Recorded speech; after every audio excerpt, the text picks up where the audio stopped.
Seigneur vous bénisse. Nous sommes très heureux d'être ensemble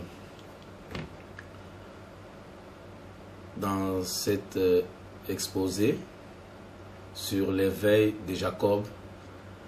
Nous revenons parce qu'il y a quelques années passées, nous avions commencé à produire des exposés sur cet enseignement si important et si profond sur l'éveil de Jacob, mais que nous avions momentanément suspendu, arrêté, faute de matériel adéquat pour pouvoir transmettre cet enseignement proprement et clairement au public. Maintenant que nous sommes équipés en conséquence, nous avons décidé cette fois-ci de revenir sur cet enseignement que nous trouvons très très important pour l'épouse en particulier et pour toute l'humanité en général. Je crois que nous allons commencer par une lecture biblique parce que c'est un exposé biblique que nous sommes en train de présenter ici. Alors tout ce que nous allons dire sera basé sur la Bible et sur l'enseignement prophétique du temps de la fin amené par William Marion Branham. Alors je vous invite tous à lire la parole de Dieu ensemble avec moi dans Genèse chapitre 28. Nous commencerons au verset 1. Isaac appela Jacob, le bénit et lui donna cet ordre: tu ne prendras pas une femme parmi les filles de Canaan. Lève-toi, va à Padan Aram, à la maison de Bethuel, père de ta mère, et prends-y une femme d'entre les filles de Laban, frère de ta mère. Que le Dieu Tout-Puissant te bénisse, te rende fécond et te multiplie, afin que tu deviennes une multitude de peuples, où il te donne la bénédiction d'Abraham à toi et à ta postérité avec toi, afin que tu possèdes le pays où tu habites comme étranger, et qu'il l'a donné à Abraham. Et Isaac fit partir Jacob, qui s'en alla à Padan Aram, auprès de Laban, fils de Bethuel, l'araméen, frère de Rebecca, mère de Jacob et d'Ésaü. Ésaü vit qu'Isaac avait béni Jacob et qu'il avait envoyé à Padan Aram pour y prendre une femme. Et quand le bénissant, il lui avait donné cet ordre: tu ne prendras pas une femme parmi les filles de Canaan. Il vit que Jacob avait obéi à son père et à sa mère et qu'il était parti pour Padan Aram. Ésaü comprit ainsi que les filles de Canaan déplaisaient à Isaac son père. Et Ésaü s'en alla vers Ismaël. Il prit pour femme, outre les femmes qu'il avait, Mahalat, fille d'Ismaël, fils d'Abraham et sœur de Nabajot. Jacob partit de Beersheba et s'en alla à Charan. Il arriva dans un lieu où il passa la nuit, car le soleil était couché. Il y prit une pierre dont il fit son chevet, et il se coucha dans ce lieu-là. Il eut un songe, et voici une échelle était appuyée sur la terre, et son sommet touchait au ciel. Et voici les anges de Dieu montaient et descendaient par cette échelle.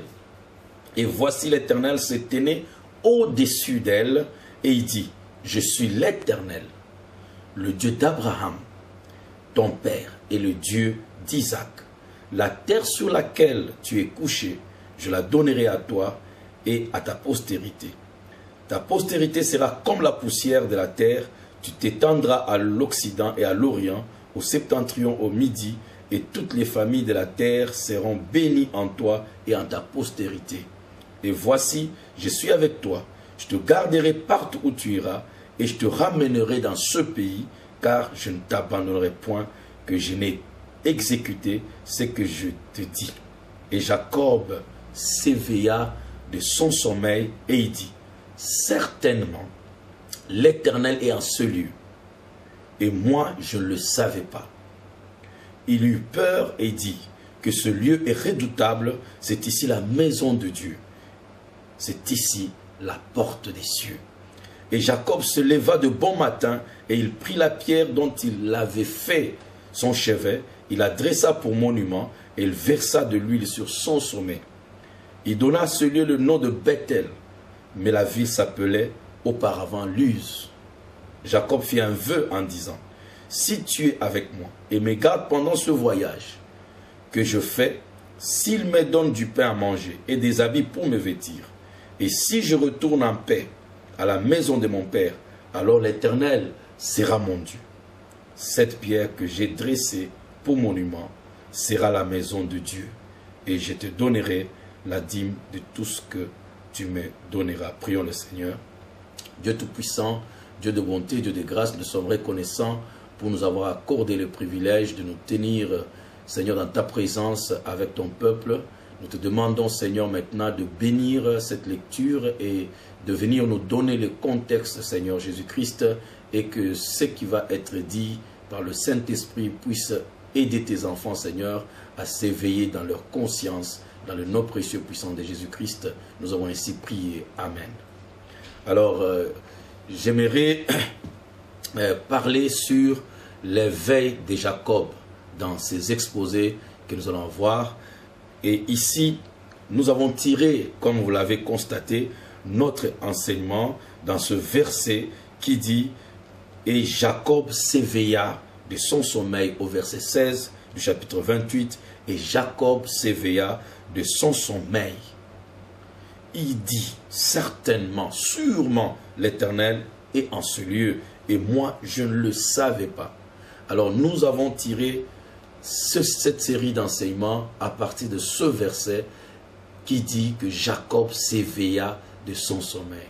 L'éveil de Jacob. Cet éveil de Jacob est différent du réveil. Est différent de ce que la Bible dit plus bas au verset 18. Il se leva de bon matin. C'est une action tout à fait différente. S'éveiller et se lever. Si la Bible a pris le soin de préciser ces deux temps, ces deux actes, ces deux actions de Jacob, c'est pour nous faire comprendre qu'il y a l'éveil est différent du réveil ou de se lever le matin. L'éveil de Jacob n'est rien d'autre que l'éveil de la conscience.